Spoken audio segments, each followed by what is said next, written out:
豆豉火锅，臭字当头，香埋锅底，被贵州人形象地叫做饭遭殃。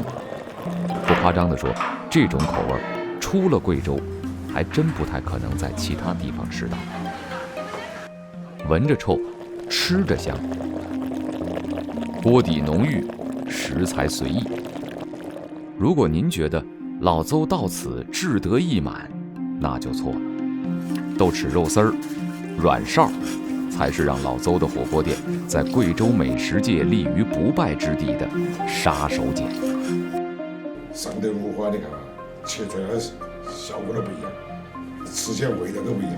手工切好的五花肉，掺杂上花椒粉、胡椒粉和料酒，再加上少许食盐，热油煮沸时下到锅里，炸到半脆酥黄，油而不腻的滑润口感，是豆豉火锅不可多得的佐餐。